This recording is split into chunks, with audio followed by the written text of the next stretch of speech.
3, 1, and we are recording with Mr. John Willis, CEO of Free Space Social. For all future listeners, today is Monday, February 7th, 2:05 p.m. Eastern Time, 2022. And I think it was this morning or last night. I thought it was like a crappy like boomer meme, but I guess Rumble is actually, they just offered Rogan. They're like, hey, we'll give you $100 million over 4 years, no censorship whatsoever. Which Yep. would be insane because yesterday, I think the CEO of Spotify, he bent the knee, man. He said, I apologize that we're hosting Rogan and I pledge $100 million to minority voices and podcasts, which I guess would help me because I have a minority podcast. But man, go woke, go broke. But before we get into all of that, introduce yourself, man. Thank you. Yeah. So, as you said, my name is John Willis. I'm the co-founder and CEO of Free Space Social, which is a new social media platform that launched in the app stores February 1st of last year.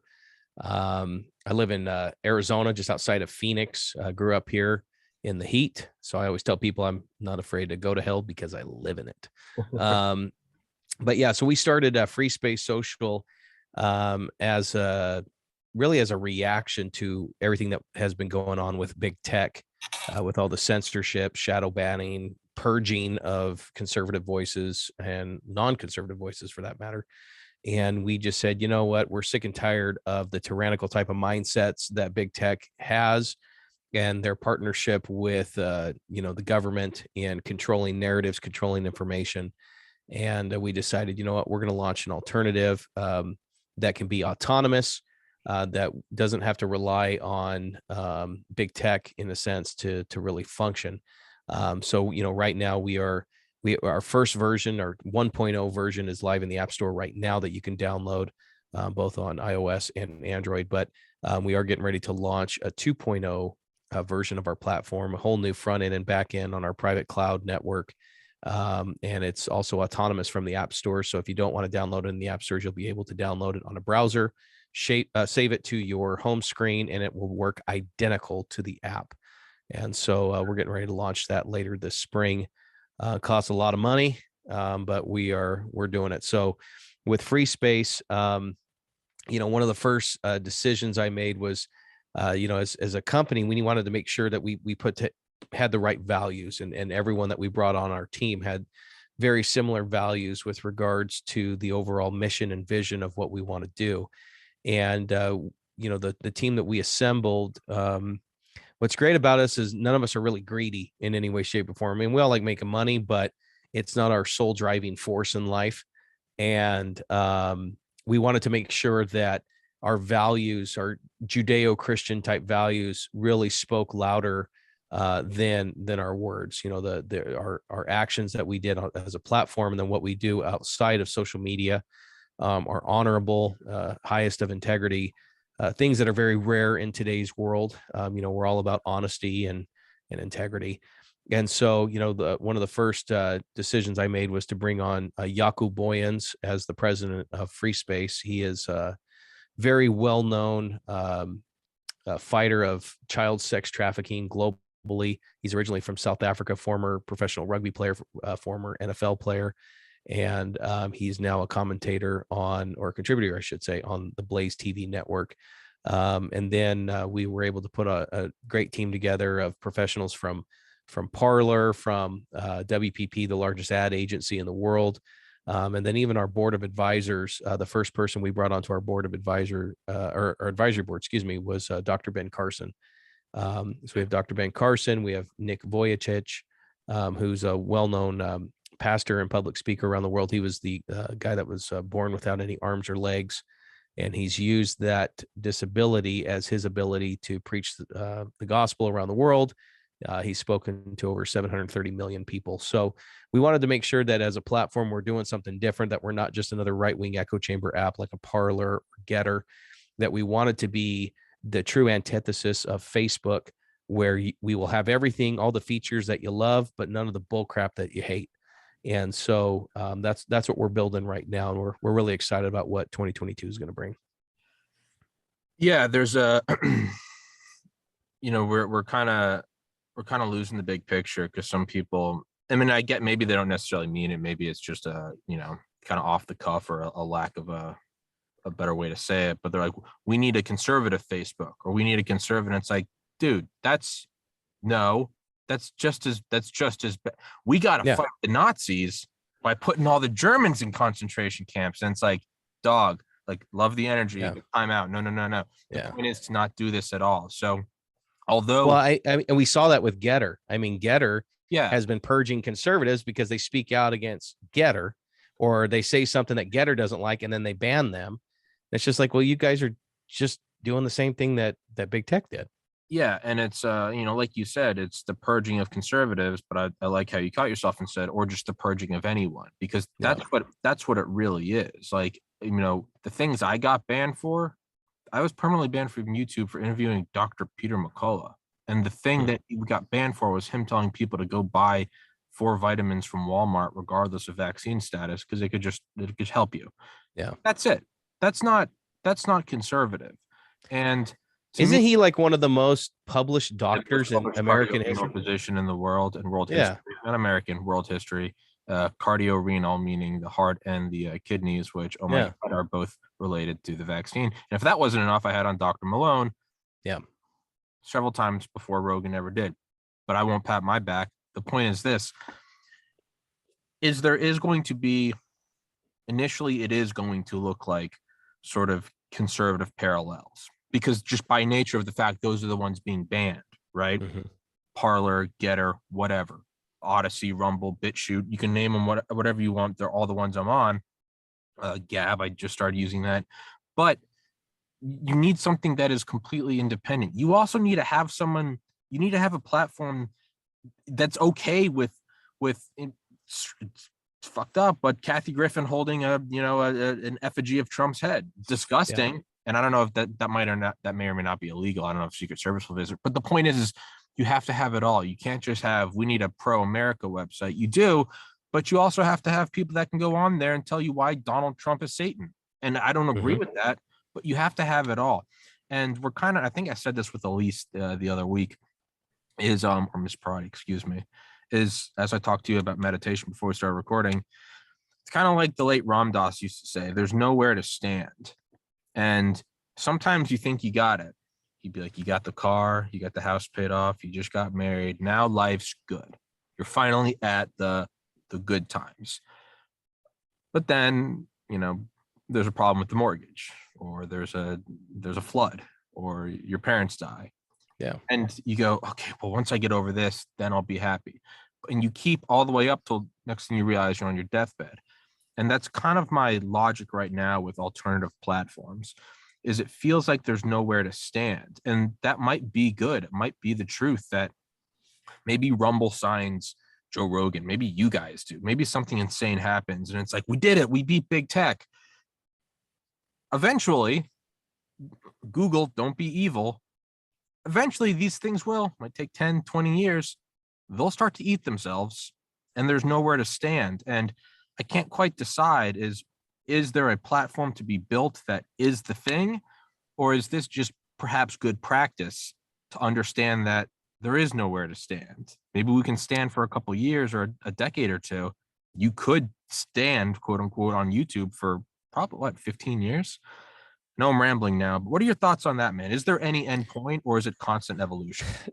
I think it's a constant evolution, but I think what we're evolving to is something that we're not used to yet. I think small is going to be the new big, meaning that you're going to see these monopolies of Google and Facebook eventually be broken up, whether by the government itself through antitrust laws, or you're going to see it through just stupid business practices like Facebook's doing right now.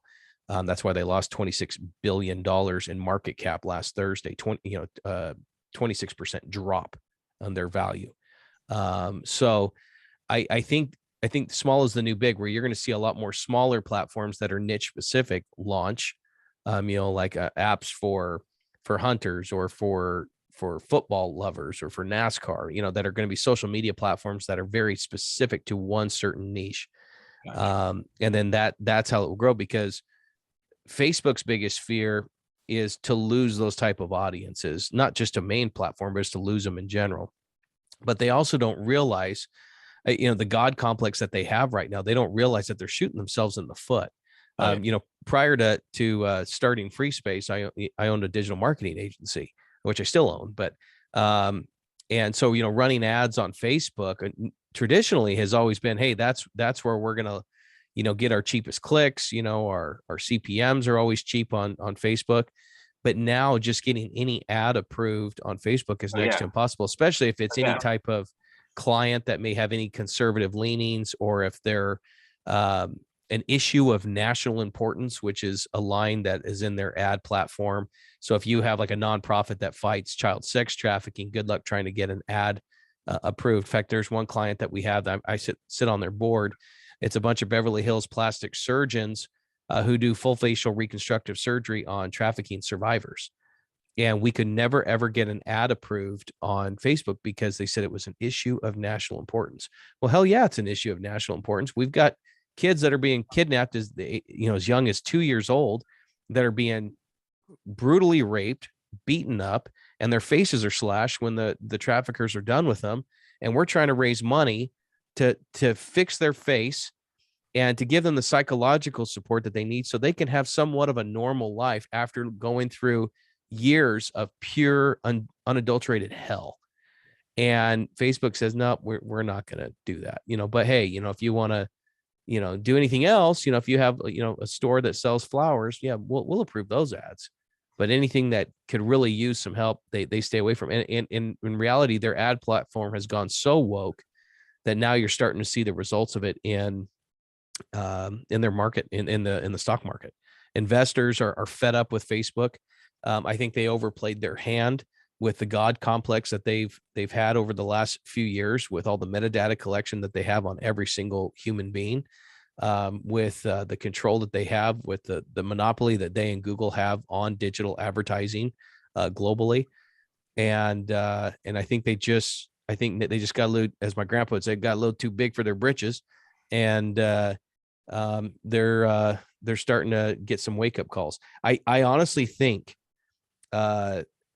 Facebook's biggest mistake that they're making right now is this whole metaverse thing that they're launching, this alternative reality. Netflix came out with a documentary a few years ago called The Social Dilemma that talked about how social media is addictive, and it was specifically designed to keep people on the platform longer so more ads could be delivered. But the negative effects of it have been teen suicide, cyberbullying, a flat out cold civil war, but in the United States between Democrats and Republicans, that was all generated by social media.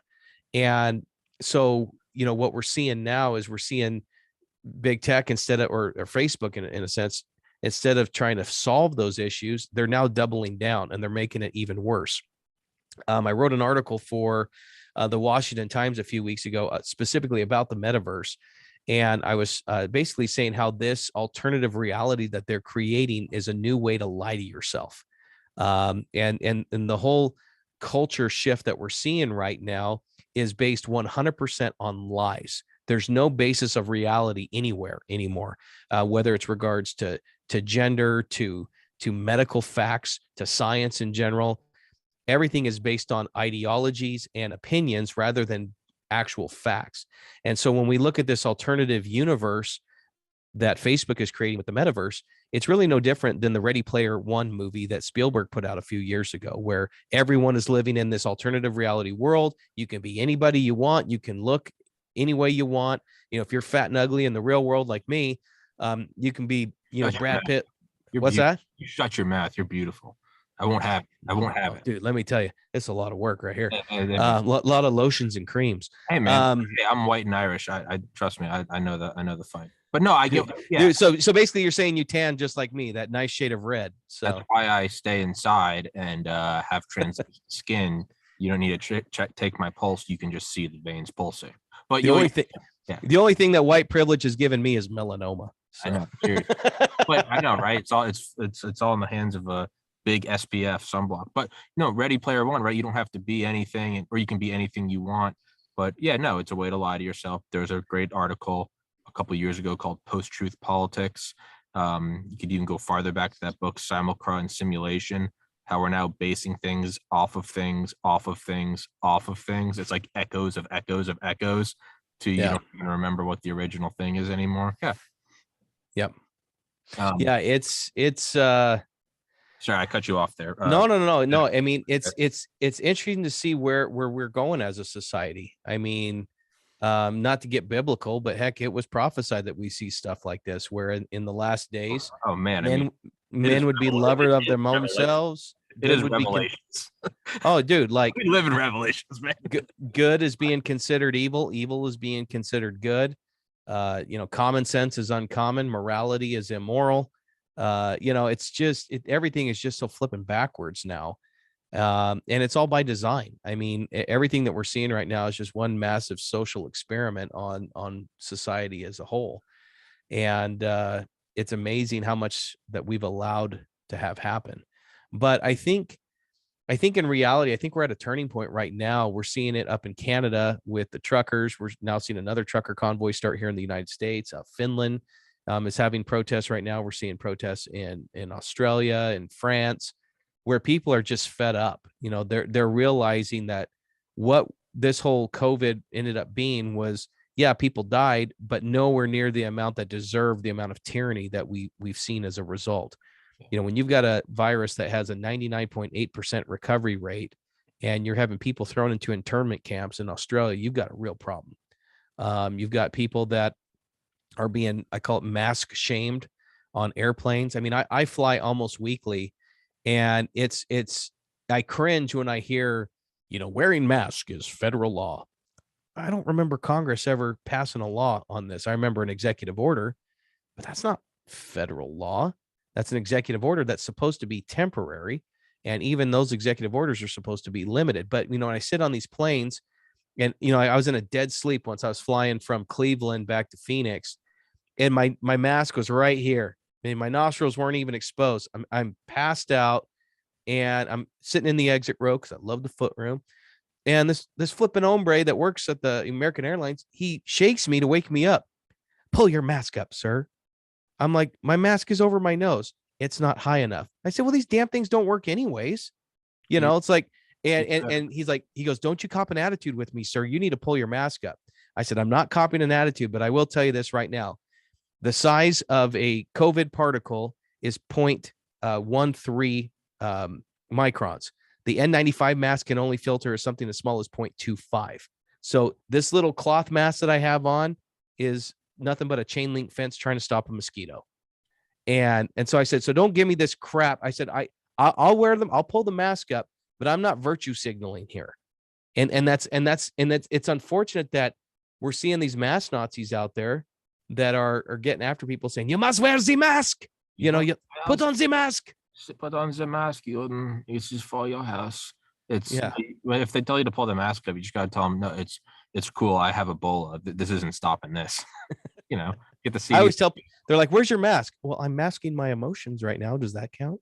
No, you just gotta tell them you got like Marburg or something. Like, no, it's cool. I got bubonic plague. Like, this ain't stopping shit, buddy. But no, to go back to what you're saying about the child. My body, my choice. I know. No, that doesn't count here though.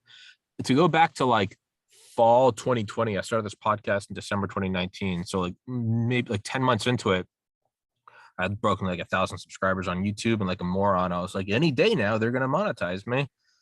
Pro tip: you can't get demonetized if you've never been monetized. But I just started kind of just playing with things. I was like, well, why don't I just play the game? Like maybe if I have to run ads or something, just on anything simple, I'll get like a pretty widely accepted episode or something. I interviewed a guy that walked on the moon. I was like, no politics here.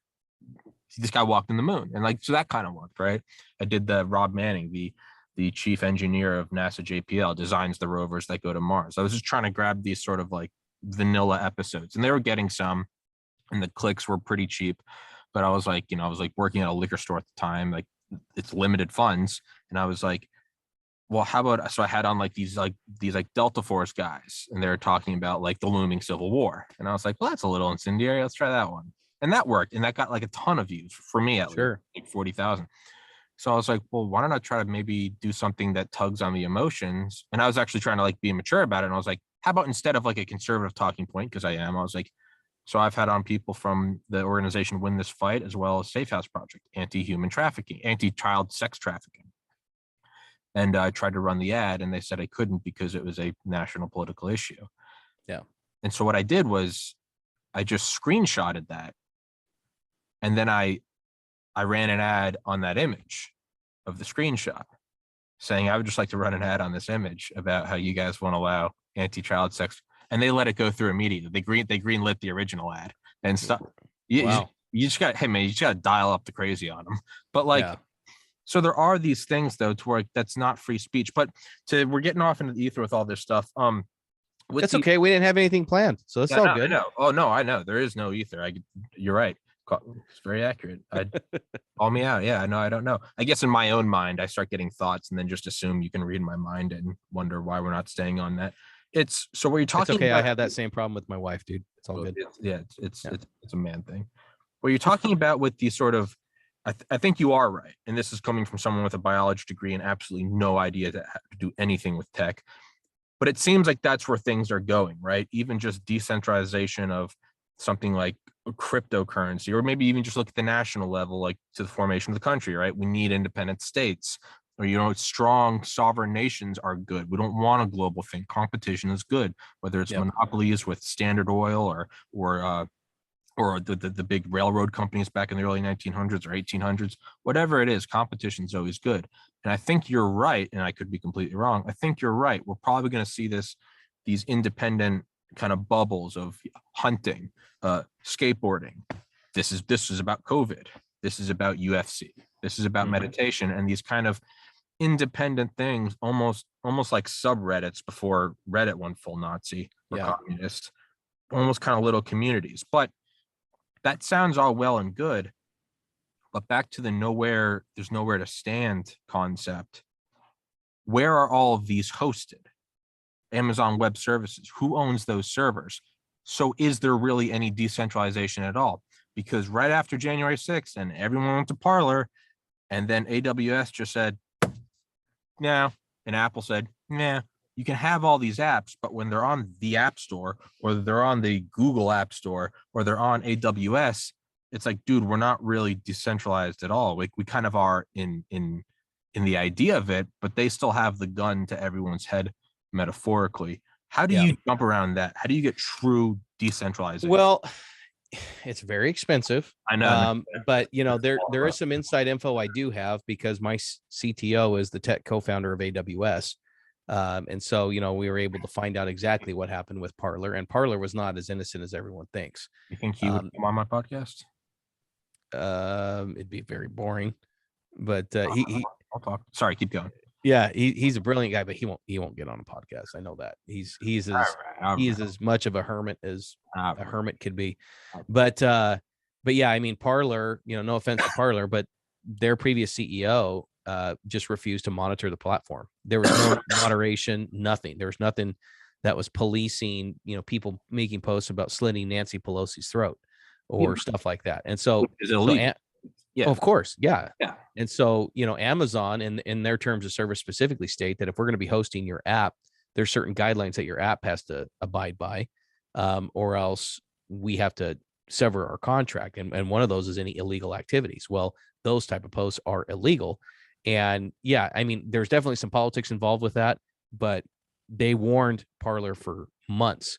And, the CEO just told them to go pound sand, and there you go. The rest is history. My huge problem with that is I'm just looking at it from, forget politics. Let's just say I'm a cutthroat businessman. Let's say I'm a Rockefeller or a Carnegie. I'm going to be like, all right, let's go make some accounts, go get on that rival platform and say it's time to kill the president. Why would you not do that? And then furthermore, how come on Twitter, how come Kathy Griffin could keep an image of a severed head? And how come the Taliban's still on there? How come the leader of Iran can say death to Israel? Where are we? I mean, it seems like a cop out on Amazon. I mean, as someone, again, that's never worked in the tech space, and it's easy for me to preach from my leather chair, but is that not a pretty simple cop out? Sorry, man, Tommy violated. Did you see episode 695 when John Willis said slit Nancy Pelosi's throat? And it's like anyone could do that. Yeah. You know what I mean? Well, and that's the tough thing with moderation, because a lot of it is subjective.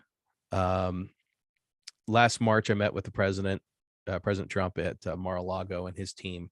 Really? And Yeah, and one of the awesome meeting, by the way. I mean, the dude just walks in and he's like, "Okay, I'm in charge." Okay, Right, Free Social, what is this? How do I look? I've thought it was originally my idea. I've known John Willis all my life. John's a good man. Can't tan like me. Okay, doesn't have the Met spray. John back in 75. You're like, I'm not. I was born in 81. It doesn't matter. I knew you before you were Back born. then, he was a crazy man. Great angel. Great man. Probably the worst or the greatest or Probably the the worst. worst. Never I've met heard him. the greatest, but also the Never worst. met him in my life. Never heard of him.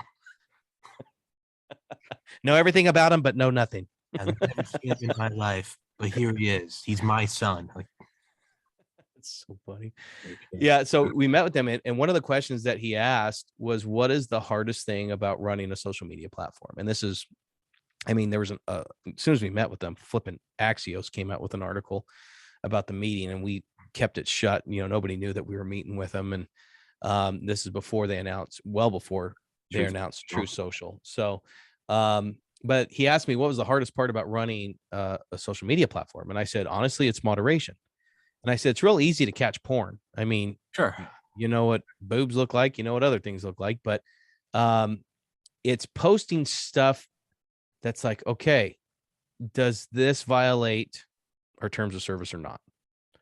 And the way I describe it to people, and I describe it to the president this way, is like, imagine that you have a football field, you got 100 yards to work with, and you have out of bounds lines. So you can hit each other as hard as you want within reason, there's rules. Yeah. But you can still knock each other out pretty hard. But then there's also these out of bounds lines that you cannot cross. And if you cross it, there's a penalty, And so I said, here's an example. And it's another Nazi example. Boy, it's talking a lot about Nazis today. Let's say you have a photograph of a Nazi soldier, an SS Gestapo guy holding a gun to a Jewish woman's head. She's kneeling on the ground in the snow, and it's a real famous photo. And he's getting ready to blow her brains out. Someone posts that, no caption, no context. They just post that photo. Does that photo stay or go? Second scenario, same photo. The caption says, this should never happen again. Okay. So this person is now saying we're never going to have we don't want another Holocaust. The Jews should never be, or any people should be separated out and murdered like this, the genocides, and that should never happen again. Third post, same photo. This should happen more often. So now you have someone that's literally calling for another Holocaust. Does that stay or go? And at what point does freedom of speech have a limit? And so it's an incredible example, actually. Yeah. And this is my daily life, bro. Trying to figure out, does it stay or does it go? And so, like, I told this to the president, I said, I totally see how Facebook became corrupted with this power, because there's a lot of power in having the ability to delete someone's post. And I have that power. I'm an admin on FreeSpace, and I can delete someone's post. And I said, but it's even more powerful not to delete it, meaning to actually abstain. You may disagree with it. I mean, I'm not saying like pornography or anything. That's a given. That's gone. But if it's a post that you vehemently disagree with, and you're like, well, I got to keep it up there. Here's another example. You have the Church of Satan. They create a group on your platform, and they're constantly bashing Christianity and saying how great the devil is, blah, blah, blah, blah, blah. Do they stay or go? And I'm like, well, I really don't like the devil. I think he's a piece of garbage, but I cannot ban that, because then I'm no good than big tech. I mean, because technically they're not violating our terms of service, because they're not posting anything that's illegal or pornographic or sexually explicit. They are posting some flat out evil, rotten things, but it doesn't cross that out of bounds line. I had one individual, I won't name him, but I guarantee if I told you his name, I'll tell you his name off the air, but if I told you his name, you would know exactly who I'm talking about. But he wanted to invest into FreeSpace. This was a few months ago. And he said, are you going to allow LGBT groups onto your platform. He says, because the Bible says that, they're of the devil and blah, blah, blah, blah. And I said, yeah, of course they're allowed on free space. And he's like, well, you know what the Bible says? Well, I said, yeah, the Bible also says, love one another, love your neighbor, judge not lest ye be judged. Bible says a lot of things. And I said, who am I to ban them because of their life choices? Now, if they post anything sexually explicit or pornographic, then yeah, they're going to be banned. And then he really went to left field. He's like, what about yoga groups? I'm like, yoga groups? He goes, well, yoga is satanic. And I'm like, well, I do feel like hell after I do yoga. So yeah, maybe. John Willis doing stand up, everybody. That joke right there. Coming to you live from the Improv. Coming here for the next 3 nights. Bring your kids, family clean comedy right here. But yeah, so like that was a topic of conversation that came up. Like, okay, what type of groups are you going to allow? Now, are we going to allow hate groups like the Klan or BLM or stuff like that onto the platform? That's really tough. I mean, we don't allow hate speech. And so, we have to and that's another thing. What is the difference between hate speech and hated speech? Because there is a difference. So, hate speech is, I want to string up every single, up on a tree. Hated speech is, I think Trump's a great president. Yeah. Or I think Biden's a great president. That's hated speech to somebody. Yeah. But it's not hate speech. I lived in South Georgia deep South Georgia for 2 years. Yeah, I know there's a difference between hate speech. Yeah. Hey, real quick, I need you to monologue for like 30 seconds. I got to use the restroom, but I think I have some responses to the queries of the Einsatz group and putting the gun to the woman's head, the Church of Satan. I think I have some answers, but you want me to just keep talking? Yeah, I literally do this every episode. I have a terrible bladder. Just keep talking. Cheers. Okay. Welcome to the John Willis Show. All right. So yeah, I think with regards to big tech censorship, it's very easy to be corrupted.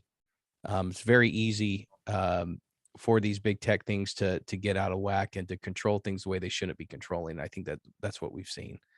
When you look at something as innocent as a meme being fact checked, being losing someone's monetization because of memes, even satire is now being considered offensive.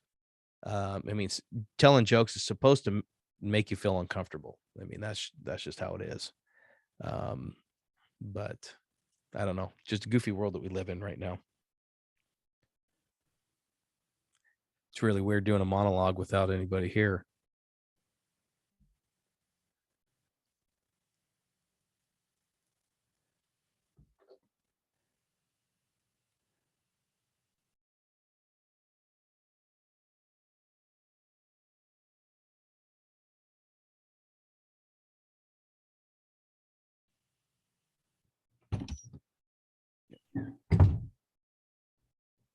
I hear silence. I finished my thought and I was like, I really don't want to go on to something new and then catch you midway through. So you can just literally happens every episode, man. Literally happens every episode. People just start plugging their social media or something. I do have something to bring up to you though. Yeah. Have you ever been banned or shadow banned because of a meme? Yeah, Or fact checked because of a meme. I started a subreddit on Reddit that now has 20,000 members, and I was IP banned from Reddit. I was in a silent coup. I was thrown out of my own subreddit. Yeah, which is all about memes. Yeah, I had a page on Facebook that had 500,000 followers, and I got demonetized. I was making really good money. I mean, I was probably making anywhere from 20 to 40 grand a month on Facebook for the videos I was putting out there, and they were all satirical videos making fun of certain things, and it was all political based. But I got demonetized, which really ticked my wife off because that was her Nordstrom and Target money. But yeah, in fact, when I met with the president, I told him about the meme that I won't share with you here, but about how I got banned from Facebook, and it did make him belly laugh. So I do consider that one of my crown achieving moments of my life of making President Trump belly laugh. Well, that is fantastic. Yeah. But so I was trying to think of like, yeah, how do you answer it? I've interviewed authors who specifically write about the Einsatz group and the shooting of the woman. All that stuff happened before the formation of the concentration camps. They were called the Einsatz group and the mobile death squads. There's a podcast I did like the episodes ago. With it, my first thought was we could say it's history, but then you instantly realize, well, every image is instantly history. Mm-hmm. You could then say, you could then view it as a caption saying this needs to happen more. You could then say, hey, you're inciting violence. You're calling for this, right? And I would agree that is illegal. Post a picture of, do you post a picture of Hiroshima and say this ended the war? Do you say this needs to happen again? Is that inciting violence? Satanism, could you ban it? You could, but you would probably want to be upfront and say this is a Judeo-Christian website, which itself would then probably bottleneck a lot of content. Most of my content probably wouldn't go there. Despite I think I'm a good person, a lot of it's very vulgar. All these things, the only conclusion I can come to is what precedent do you set upon the formation, or what are your terms of service? And for something like, is porn allowed? Well, yeah, Twitter, you can let it fly, but you're coming out from the get-go and saying we're not doing that. But then I look at something like Twitter, and they're completely for pornography, which whatever, do your thing, it's your company. But they're also completely okay with leaders of other nations quite literally calling for the extermination of the Jews. And when you have all of that, although all despicable, I do respect in theory the idea of just a let it fly platform, with the boundaries. You can't call for direct violence on someone, child pornography, maybe doxing someone's bank accounts. But they aren't following that. They're trying to have their cake and eat it too. They're saying we're the everything flies platform. You can either see anal sex or you can see an article on home gardening, which again, I'm not for, I get. But if you're going to say that, and if you're going to say Kathy Griffin can hold a picture of a severed head, or Tom Arnold can say that Barron Trump should be put in a cage with pedophiles, bold take, but you got to let it all fly. And so my problem with them isn't even letting it off, because I truly believe in just the freest speech. I lost a brother to suicide in 2014. I don't like it, but when I see memes about, like Zoomer memes about like, guess I'm just going to kill myself now, I don't like that, but I completely respect all free speech. If you're going to take that stance, that means you also have to be okay with the guy in the white mask or the white hat saying black's got to go. And you also got to be okay with the mullah or the Shah saying all Jews have to go. And you also got to be okay with Dr. Malone talking about the adverse effects of vaccines. So like, I get and personally do agree with that approach. I mean, truly within the boundaries of like what is federal law, child pornography, doxing bank accounts, military secrets, and inciting violence. But they're presenting themselves as that huge football field. But now they've also placed circles all within the field, and it says don't touch, don't step in. Now we have internal lines that if you go over, and they're constantly moving, moving, and they're probably invisible. Yep. So, and they're expanding. How far right are you? Are you Alex Jones, or are you did you appear on the Joe Rogan Experience? So, well, and even if you get some sort of warning, like you're being banned for 30 days, they never tell you why anymore. Like I received, I shared a Project Veritas video on Facebook. I didn't, no comment, no commentary, nothing. And it was one of the Pfizer whistleblowers. Yeah. And I got banned for 30 days. All I did was share. I just pushed the share button. Yeah. I didn't even copy and paste. I shared their original post and I got banned for it. And it turned out that whistleblower was 100% true. What happened in that video, and he got fired, and everything that they were doing was true. And so I think I hear what you're saying with regards to the freedom of speech, but from my perspective, believe me, I'm all for freedom of speech, but even freedom of speech has to have some sort of limitation on a social platform. And what I mean by that is per, if you use per that platform's owners and founders. correct. And, because even with section 230, Mhm. there's still liability that's going to happen no matter what. I mean, Yeah. they're still going to figure out some way to sue you or make you as the platform liable for it. Yeah. And unfortunately for us, we don't have near the amount of, digits in our bank account that Facebook has, even though they lost 26 billion. We don't. Sorry to interrupt, but even Apple, after the San Bernardino shootings, where the messages that that couple used to coordinate the attack was technically behind an Apple encryption. Apple is worth $3 trillion and could go toe to toe with FBI. Yeah. So, And they didn't want to unlock it. Yeah. Yeah, I know for us as a platform, what we're trying to do is something different. If you go on to Free Space, you'll notice at the very top of the activity wall page, the home page, you'll see two buttons. One says laugh and the other one says impact. And what we're trying to do is we're trying to make social media somewhat fun again. If you look at one of the reasons why TikTok is so strong right now, even though it's a Chinese platform, the reason why it's so strong is it gives you instant gratification and instant entertainment. And so you just keep flipping through all these random videos. What's interesting though, is most people don't realize that 1 out of every 5 videos on TikTok is sexual in nature. And your average age of user on TikTok is 14 years old. So you have kids that are being exposed to hypersexualization at a very young age, which, their developing brain, the developing mind as they're going through puberty is not good. And so you see these kids that are exposed to pornography or pornography at a very young, at a very young age. And then everything that they're being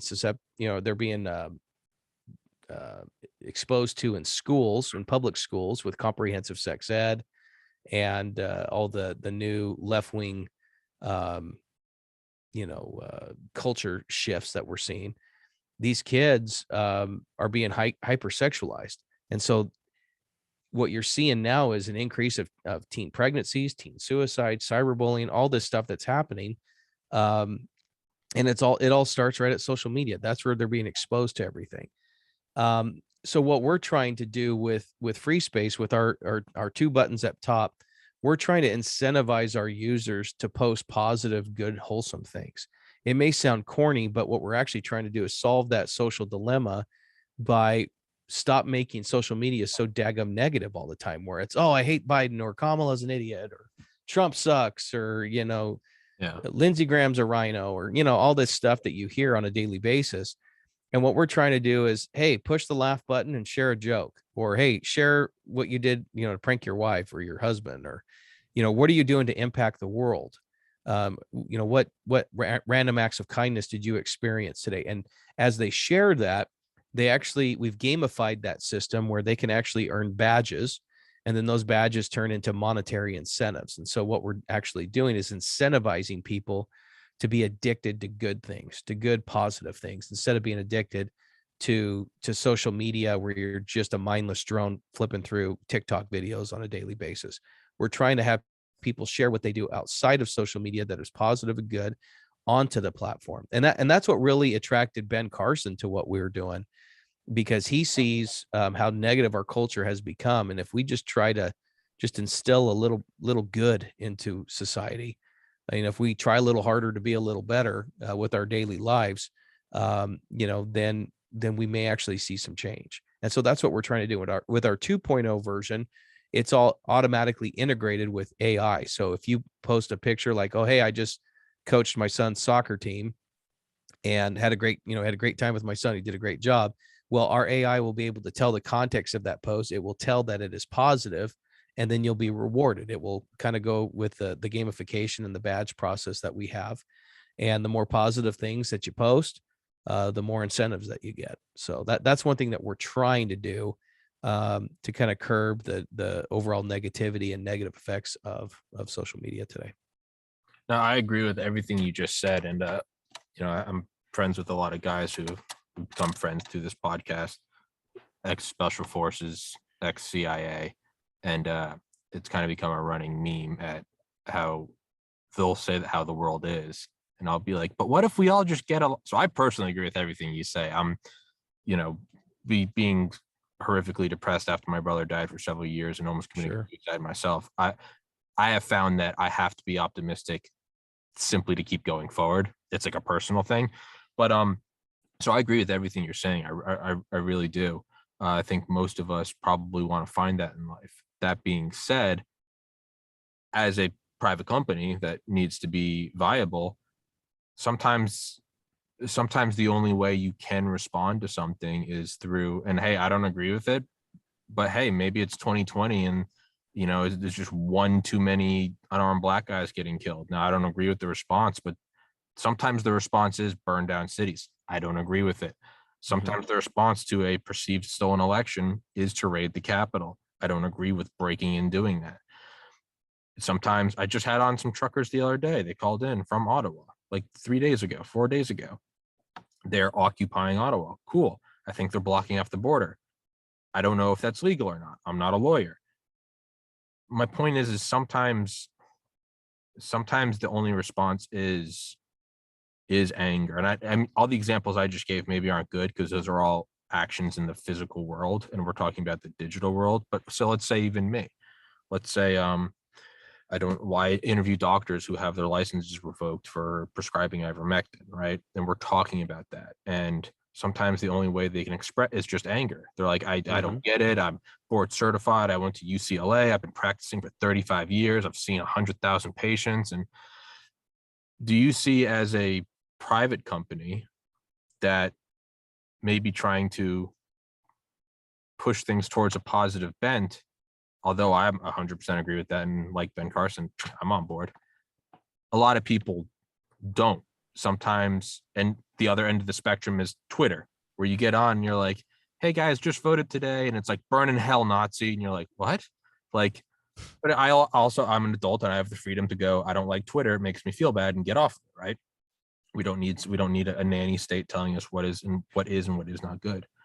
Do you see that as potentially a bottleneck or a glass ceiling of trying to make things positive, or does it back up your prior statement in that we're going to hyper decentralization? People will go there because they go, I like that app, man. It's a really positive one. If it's not for you, if you want to get on and bitch and scream, that's fine. Maybe Twitter's your thing. Do you think that is a glass ceiling, or like are you limiting the total area you can go to by kind of pushing more of like a positive bent on things? I think it is something that's never been tried before. I really do. Touche. Fair enough. I mean, our motivating factor isn't the almighty dollar. I mean, we're going to make money no matter what. Yeah. No matter what. Yeah. But our motivating factor is much more grandiose. That's my big word of the day, by the way, grandiose. Thank you. Sure. Look, mom's smart. Hey, mom, big word, grandiosity. But no, I get what you're saying. I used to interrupt. For a while, I was always trying to, when I would get like depressed, whether 5 years ago or a week ago, there's like two news websites. I think one's like Positive News Network, PNN, and the other is like Uplifting News.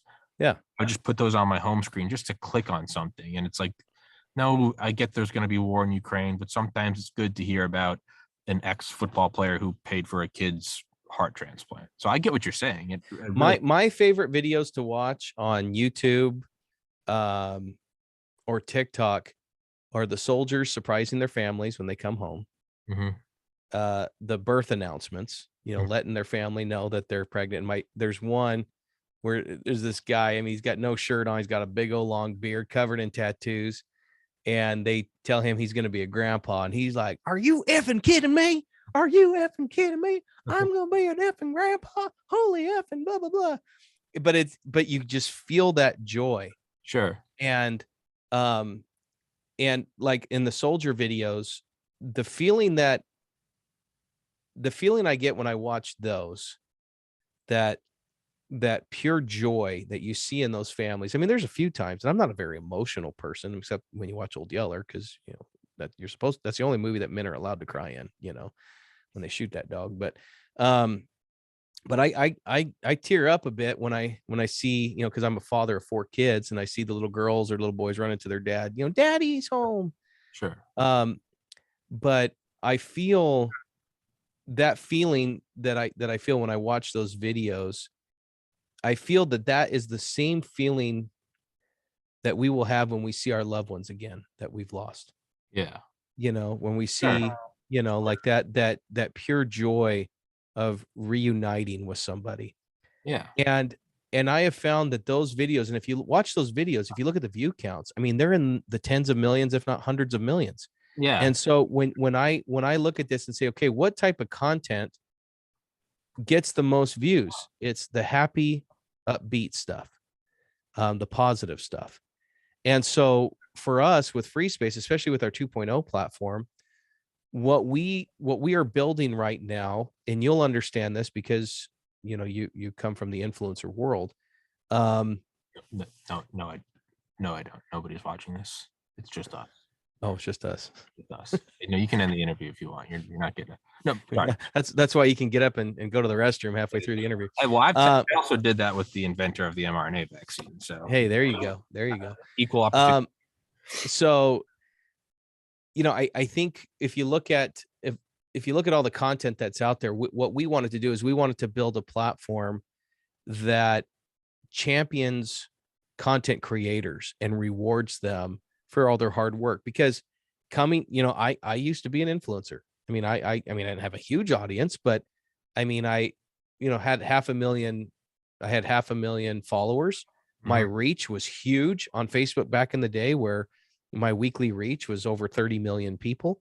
My engagement was about 30% of those people on average, which is a huge engagement. Engagement is likes, comments, and shares. And so like I knew how to put out really good content, but the monetization side of it never made sense to me, because if you posted a video that was 3 minutes or longer on Facebook, and as long as it was approved for monetization, I mean, you can make some decent money on it if you got a lot of views. But they were never transparent on how much money you could actually make. So what we have done is, with our 2.0 version coming out later this spring, we have created we're working on the 5th one right now. So let's just say 5 avenues of monetization for content creators. So it's not just ad breaks, on a pre-roll ad or an ad break in the middle of a video that you'll get a rev share on. But what we've done is we've taken, and this is a horrible way to describe it, because it automatically puts a thought in your mind, but we've basically taken the OnlyFans model of monetization.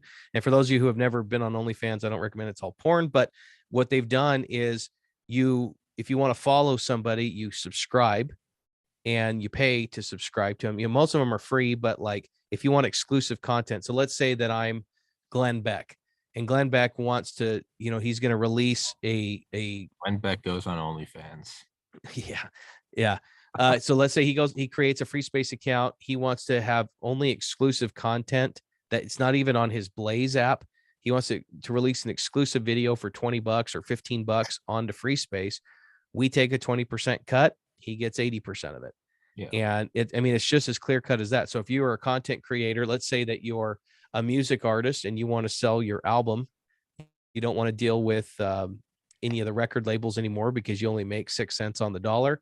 So we become that distribution arm for you. So you can sell your album on Free Space and in our content marketplace. You get 80%, we get 20%. And, we also have something called paid DMs, where if I wanted to, let's say I wanted to send a direct message to the Hodge twins, to Keith and Kevin Hodge. And, because you think they're hilarious comedians, they're funny. And so I want to send an instant message to them. Well, the only way that they're going to get paid is if they open it and respond. And so what that does is it forces the engagement on the influencer side with their audience so they can actually get paid. And so there's all these different avenues, tipping, live stream tipping, like you would see on Twitch. There's these different features that we're throwing into the mix in order to let the content creators know, hey, you can go spout your mouth off on Twitter, on True Social, on Clout Hub, wherever you want to spout your mouth on. You're going to make your money with us. This is where you're going to make your living. And I've always been of the mindset in my entire professional career. I love helping people become successful. There's no greater joy in my life than seeing someone succeed. I love seeing someone succeed, and I have failed more times than I could possibly count, but I know the joy of success.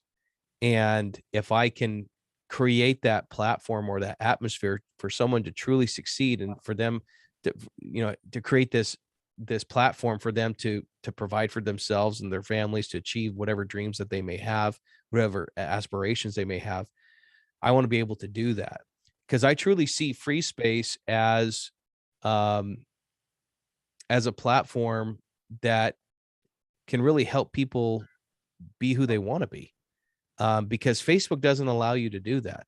Facebook limits your reach. If you have 1 million followers on Facebook and you post something, less than 1% of your followers actually see your posts.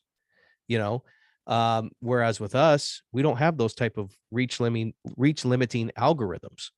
You post something, every single one of your followers will see it. There's a lot of cool stuff that we're doing right now, and we even have in our current platform that really connects the content creators or the influencers with their audience.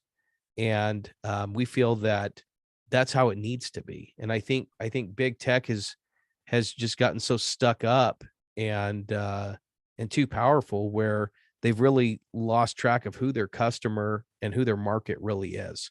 And that's why people are leaving in droves. That's why Facebook's daily active user rate dropped for the first time in 15 years last week. Yeah. Because people are just sick of it. And so they're going to TikTok, or they're going to these alternative platforms like Getter or Gab or Clout Hub, because they're just sick of all the politics and the control and tyrannical mindset that big tech has. Yeah. It I just does. threw a lot at you. I don't care. That's fine. No, it does. You're right. Those positive videos having a ton of views, there is sort of like a need that's not being met, because what was my first reaction? I was like, what is the viability of that? That in itself is like kind of a negative mindset. And it's like, well, no one's tried this before. And who knows? Maybe it is limited. Maybe it's unlimited. Maybe it's the untapped thing. But there always is going to be, people are always going to want to just discuss, again, within those big inciting violence, child pornography, nudes of other people, all those things. People are always just going to want to discuss everything. And it kind of almost seems like maybe there isn't a one size fits all. Like YouTube was able to do it because we were kind of going into this uncharted territory, and they were the first to put the stakes down and go, this is our land. We did a thing. So you kind of could bring everything in, right? But as it became just grown exponentially, and it's really touching like every person on the globe, well, now to have something that is viable for everyone, and there are kids on the platform too, and there are things like YouTube, like mini player for kids, or like, is this 18 or older?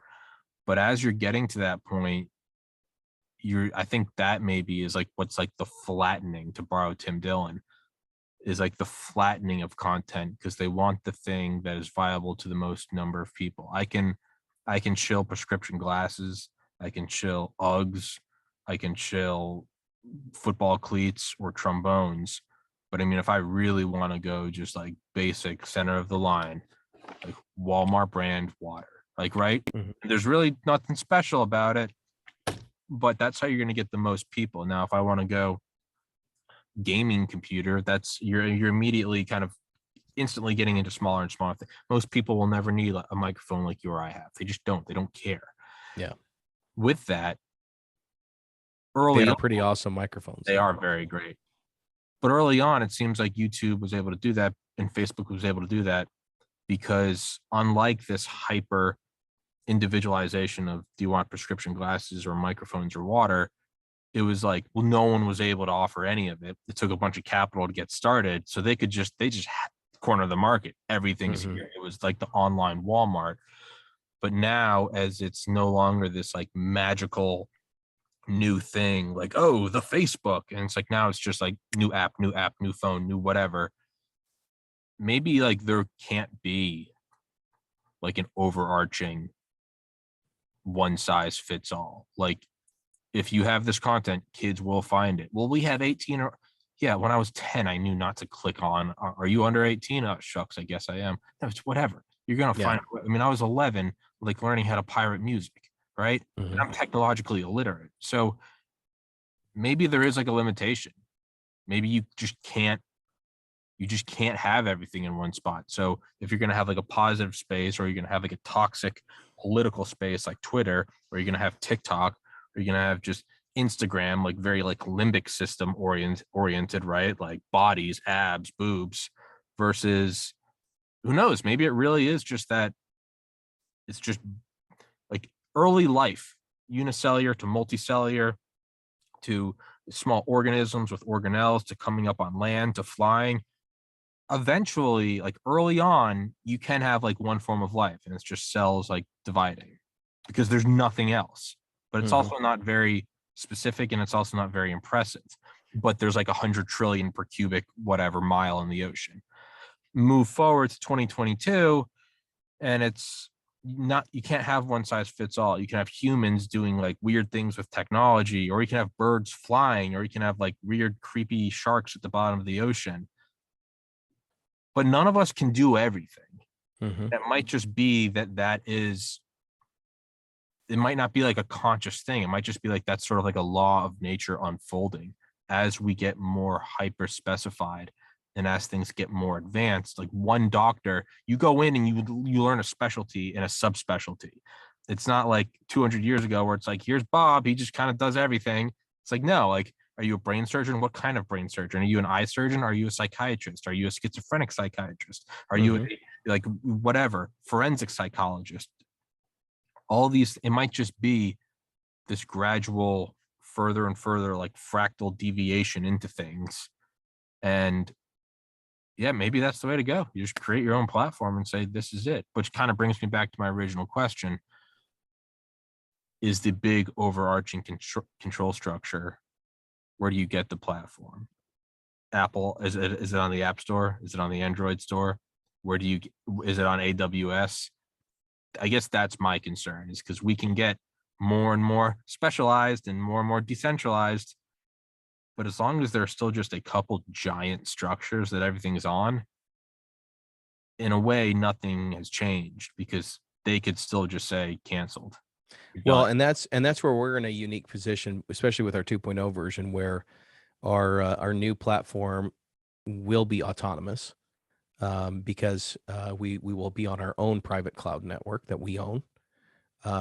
We will, our new platform that has desktop and mobile web capability, um, will be on that private cloud, and will open up, like if we get banned from Apple or Google Play, all we have to do is just open up a browser on Safari or Chrome Mhm. and save it to the home screen, and you have the app in the form of a mobile web platform, but it's identical. We're making sure that you won't be able to tell the difference between the mobile web version and the app version. So that's why we're becoming autonomous. So in order to be truly autonomous, you have to have your own platform. You have to have your own ad network, which we have. You have to have your own servers, which we have. You have to have your own banking solutions, which we have. You have to have your own.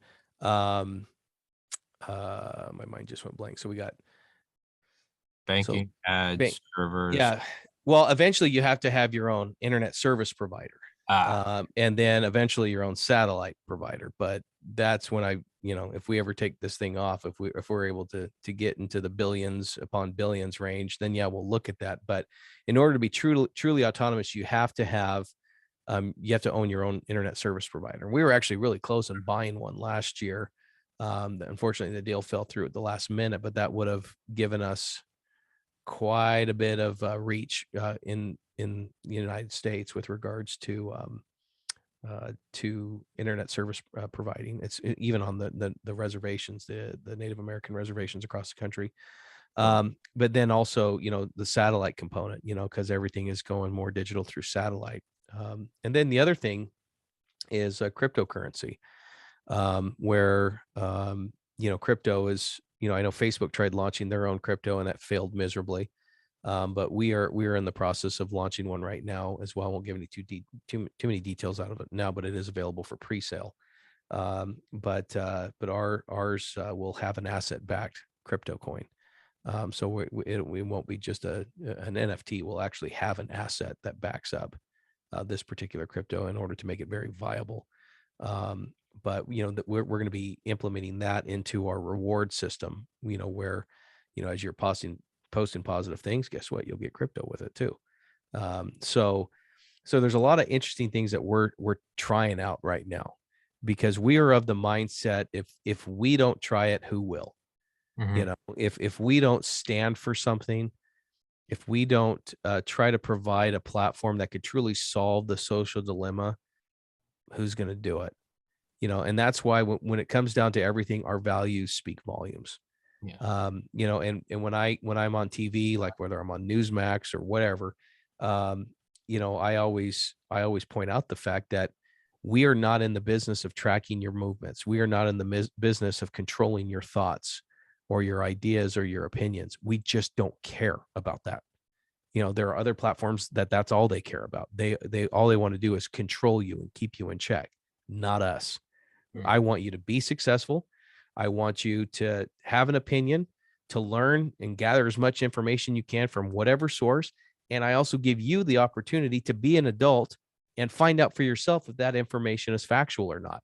It's not my job to police it for you. We believe in big boys and big girls figuring out things for themselves.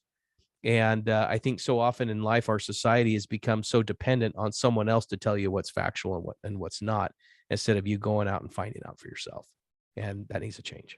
Yeah, as kind of a side note, I always ask people when they're like, "Tom, you're spreading misinformation for interviewing McCullough or Malone." I always ask, "Were you personally duped? Did they say go take ivermectin and you took it and now you're in the hospital or whatever?" And they go, "Well, no, no." And I say, "Why not?" And they say, "Because I'm not an idiot." Well, who determines if it's misinformation or not? Well, this is my point. Is I go, if you were you tricked by the flat Earth misinformation? No, I'm not an idiot. Well, if you can say no, I'm not an idiot, why can't literally every other person on the earth say I'm not an idiot?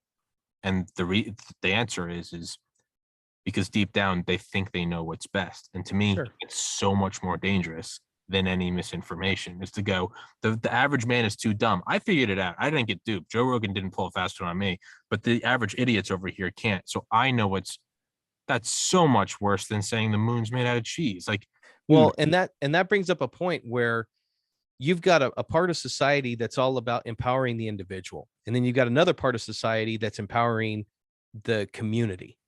And so we being conservative, we're all about individuality and individualism. The left is all about communal beehive type of mindset, where you are told what to think, what to do. You are under the control of a hive type of mentality. And if you don't fall into this line, if you're more over here, we're going to sting you to death because we're a bunch of bees, and we're going to sting you until you either join with us or you die. And that's really the battle that we're seeing right now, in my opinion. I mean, you have those that stand for liberty. Liberty means power of the individual. And you have those that want to destroy liberty because they want everything to be done from a communal hive where a group of people up top tell you what to think and what to do. And you look at the extremes of that. You look at North Korea, where everything they do is for the good of society. They're all equal. They're all equally poor, equally hungry, but no one's better than the other. You got the big fat guy at the top, Kim Jong-un, eating his powdered donuts. And but everyone else, they all have jobs. They all work in the salt mines as slaves. But at the end of the day, everybody's equal. Yeah. It's and the most insane thing is they're also all about empowering the minority, but metaphorically and biologically, there is no more unique minority than the individual human. Your DNA, your genome Yeah. Your mutations in your genetic code, or the things that just make you, the music you like, the experiences you had, the things you laugh at, the things you want. There is no more of an oppressed minority than the individual. I agree. The only one on par with John Willis is Tommy Carrigan, is Donald Trump, is Joe Biden, is Aaron Rodgers, is Nicki Minaj, is Neil Young. There is nothing more unique than each of us. So, hey, I'm with it. Let's champion the minorities, Yep. which all 7 billion of us. Yep. So now we're back at the starting block. We'll wrap this up in a minute. Stupid question. I want to go back when you talking about, let's say they get rid of the app. And so you have to open it on like Safari or Chrome, which I have. Yeah, I have stuff on my phone that like is just, I have it saved on my desk, on my home screen. It's just, like a Safari link. Well, Gab is mobile web only. So Really? like they don't have an app. Yeah. It's mobile web only. Got something on Gab. Maybe I'm on the wrong Gab. But maybe you're on Gob. Gob. Oh God. Did I? Oh Gob. Yeah. I don't even know if there is an app called Gob. Probably trademark. We won't upload this episode. Let's first trademark it. But so something like it's, you can't just visit it on Chrome, right? Just whatever. Are those, and this is just my misunderstanding of technology, could those still block you, or are those like a portal to just the internet at large? It's just a internet at large portal. I mean, even if Google and Safari, Apple and Google tried blocking those URLs, you could still bring it up on something DuckDuckGo or whatever, Firefox. DuckDuckGo is not a browser, right? It's a browser. They made a browser. All right. Yeah.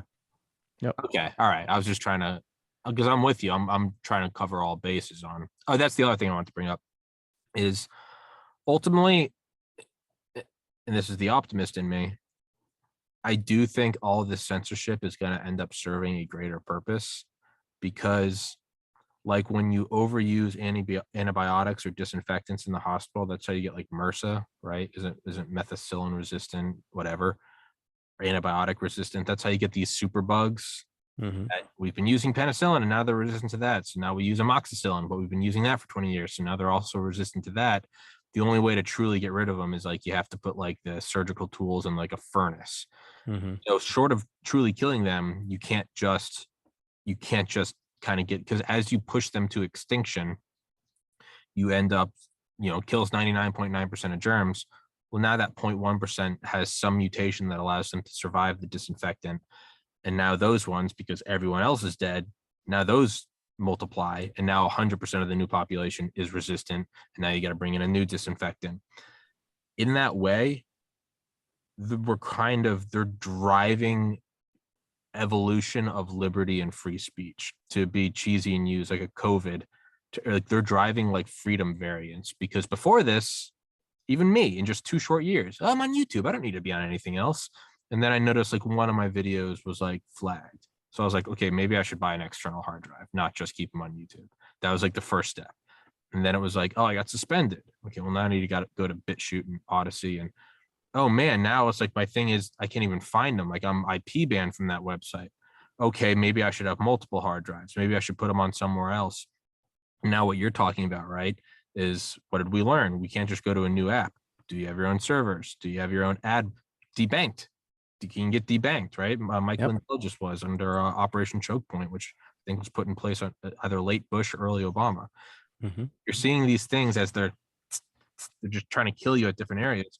But like those antibiotics, you're just pushing them to become more survival oriented. So now we have people like you and I that it's like, it's not just enough to have an app. It's like servers, internet service provider, one day a satellite, but our own money solutions, hell, literally create our own money with crypto.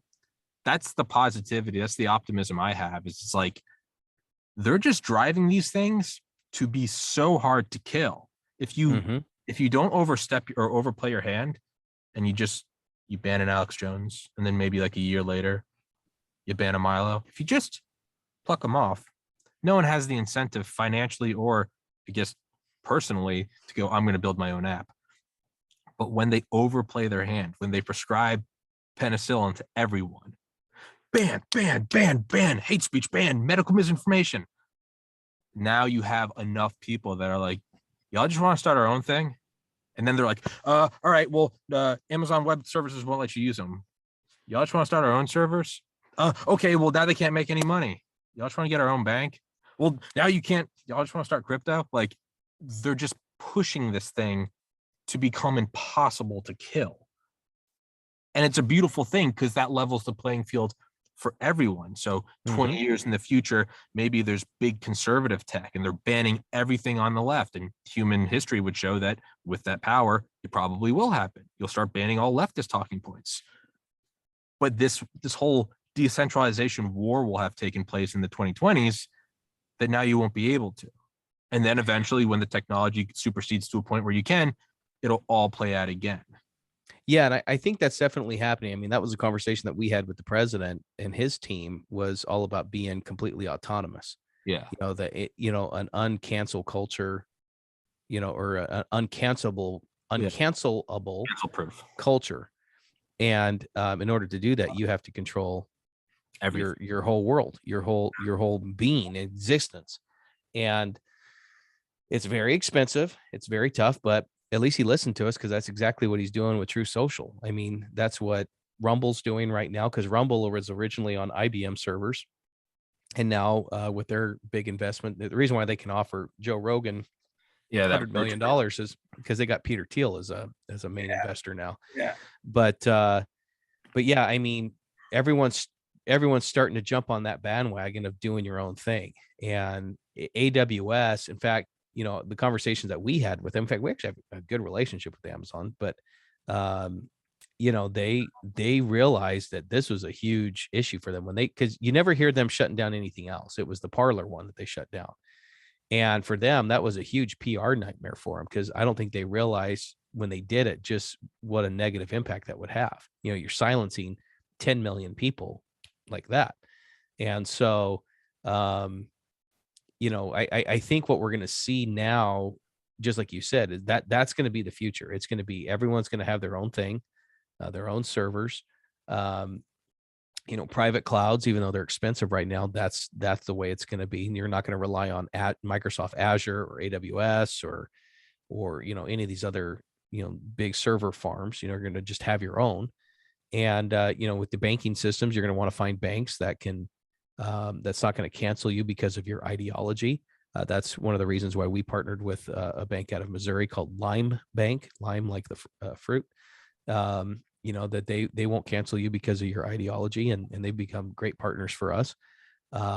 So, I think we're starting to see an awakening happening, where people are just fed up. I think COVID was the biggest mistake the left made. And I truly put it all on them, because the gain of function research that was done over Fauci's watch, the fact that they used this epidemic or this pandemic as a way to oust President Trump from office. I mean, a year before the election, I told everyone, I said, okay, there's two things that are going to happen this next year, because they couldn't get him on Russia collusion. They couldn't get him on the impeachment stuff, the Ukraine phone call. They couldn't nail him on any of that stuff. But there's two things that he won't be able to control. Number one's a race war, and number two is a pandemic. And I said, just watch and see. You're going to see a race war during the summertime, and you're going to see a pandemic of some way, shape, or form, because every 2 years, there's always some disease that comes out. Bird flu, SARS, whatever it is.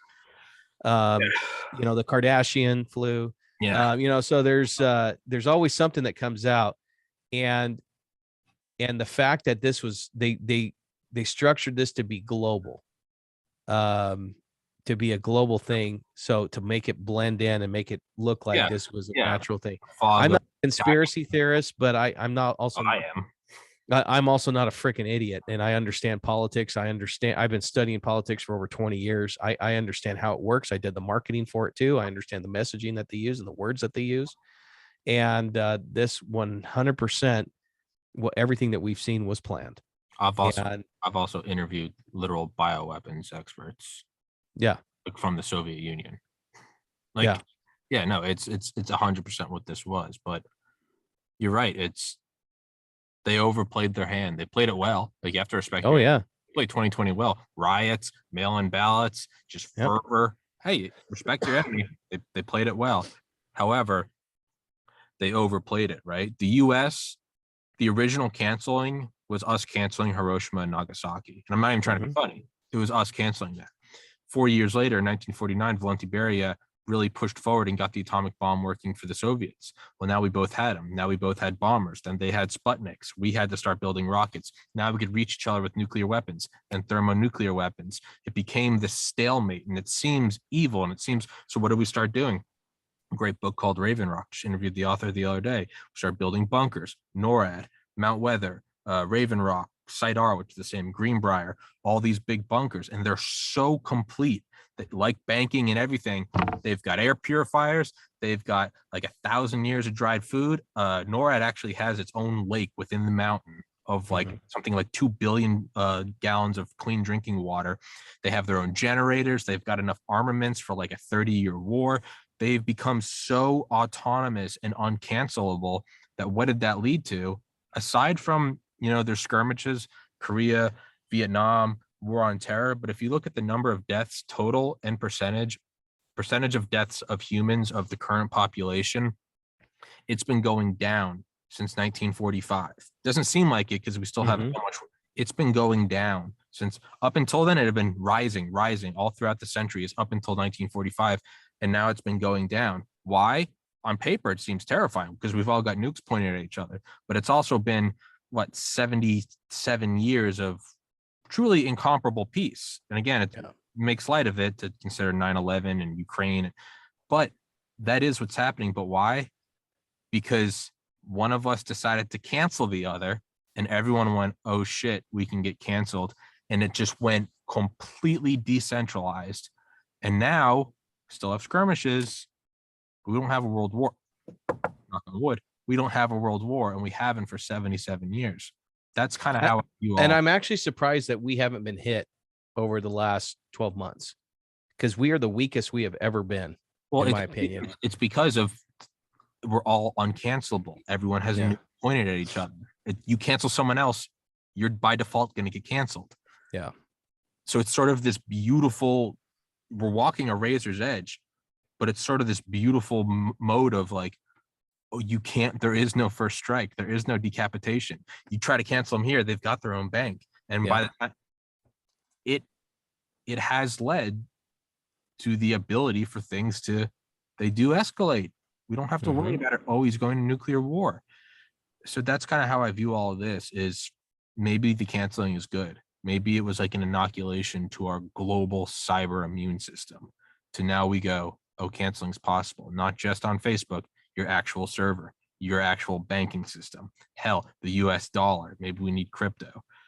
To Elon Musk is going, hey, what if Earth gets canceled? So he's just going to Mars. Well, and even with China with their social credit score. Yeah. I mean, that's starting to be implemented here as well. 100%. Where, depending on how you are on social media, what you buy and all that will determine who you can work with, So. Yeah, are you pro COVID vax? Did you ever post a MAGA meme? Like it's very much there's a soft rollout here, but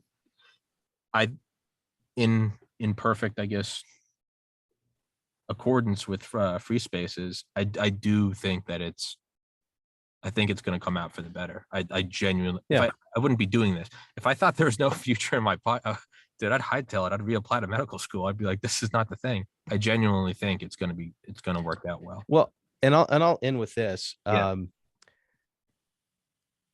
If I could explain or describe all the God moments that we've had as a company in the last 14 months, because that's how long we've been around for, is 14 months. We launched in the App Store on February 1st of last year, but we have had so many God moments. And what I mean by that is things that are not coincidental. Yeah. Things that were definitely divine. The fact that 3 weeks after we launched, nobody knew we were coming out. We just did a soft launch, no fanfare, no press releases, nothing. And the fact that we were sitting at Mar-a-Lago with President's team 3 weeks after we launched, is unheard of. The fact that we were blessed to have Dr. Ben Carson join our advisory board that same month. Yeah. The fact that we're in 176 countries now with zero marketing. We haven't spent any marketing dollars yet. The fact that we have some of the names that we do and some of the organizations that we do on our platform with no marketing dollars. There's been a lot of great things happening, and even some of the partnerships that we've put together right now. And we're going to be doing a big announcement in the next week or two on a new healthcare plan called Free Space Health. That's going to be available to everyone, not only in the U.S., but we can actually make this global with a company that we've just partnered with, and that it's all Obamacare exempt. It's a heck of a lot cheaper on your premiums and your amazing. Yeah, I mean, it's just I know, like for me, I'm paying half of what I was paying when I was with United Health, and I've got a family of I've got 4 kids and a wife, and so we're getting ready to launch that. And the one caveat is, if you want the discounts with what we offer, you got to have a Free Space account. There's the hammer. Isn't that difficult? No. Yeah. So, but yeah, I mean, there's a lot of cool things that we're working on right now that God has truly had his hand in. And I know for us, we just have to be worthy of it. And so we have to stay humble. We have to be able to maintain our integrity. And that's one thing that I really hold myself accountable to, is every day I wake up, if I look in the mirror, if I don't trust the guy that I see on a daily basis, I got a real problem. Yeah. And so that's the message that we're bringing to everybody about Free Space is the world can be better. There is a lot of positivity in this world, and we're trying to put it on the main source of information that everybody gets all their information from, is social media. And so if we can help people get addicted to good, to have them, pay it forward, to do random acts of kindness, to impact the world in a positive way, one little good thing at a time, eventually it will grow and scale. Absolutely. And there is a thought in my mind where that inevitable day when I do meet my maker, and there's a few questions that he's going to ask me. I jokingly say he's got a couple days marked out on his calendar for my judgment, but hey, this is going to take some time, son. But I didn't know he was from Alabama either. But a lot of people don't know that he's from the South. But no, I know he's going to say, what did you do to build my kingdom, and what did you do with the opportunities that I specifically gave you? And I know Free Space, I testify with every fiber of my being that Free Space was inspired by him. And we have to make sure that we're worthy enough to carry this out the right way and have the right intentions, or else we're going to just disappear like everybody else that tried doing this. So I think we have something unique here. Then again, I may be wrong. But I think with the team that we have and the values that we have and the direction and mission and vision that we have, I think we're onto something pretty great. I think that's beautiful. It makes me, there's one quote I like: you die, go up, you see God, and he looks at you and goes, how is heaven?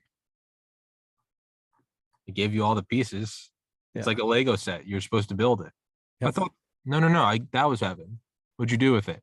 It was hell. Yep. Well, you put it together the wrong way. All right, we'll do it again. Go back down. Yep. I think that's a cool one. That's true. But yeah, man, thanks for coming on. And yeah, Tommy, love to have you on Free Space. I'd love to be on. I'll start. I know. We'll go ahead and we'll put your channel on there, and we'll give you a verified account. So yeah, we'll get you on there. I can make that decision because I'm the big boss. So. I am the big boss. Pays to be friends with the king. There's that humility I'm talking about right there. Yeah, as we just throw it completely out the window. We're like, heavy lies the crown, bitches. Bow down, peasants. We done boom now. Where you at, Zuckerberg? We're the new big tech. Just start silencing everyone's like, what happened to Tommy? Hey, Zuckerberg, I'll see you at WrestleMania, fool. What happened to Tommy and John? They went full dictator in like 3 minutes. just get control. But what you're real quick, what you're saying about the Free Space Health, all the doctors I've interviewed, you can go through. I've been world-renowned doctors. That's kind of the common theme that's come up in the last 3 weeks. A lot of them are talking about, they're like, we just have to build a parallel health system. So I truly believe, and this is a very strong statement, I truly believe what we are building right now This is a bold statement. This will solve the healthcare crisis with what we've put together. And that's a very, very strong statement. But when you get doctors looking at what we're doing, they'll be like, definitely. Literally on the phone on the episode last Wednesday with the truckers from Ottawa, some of the people calling in were physicians. I mean, physicians that have testified before, and they're coming on saying, "Oh yeah, no, we're going to start building like micro hospitals. Like we have to break away from this.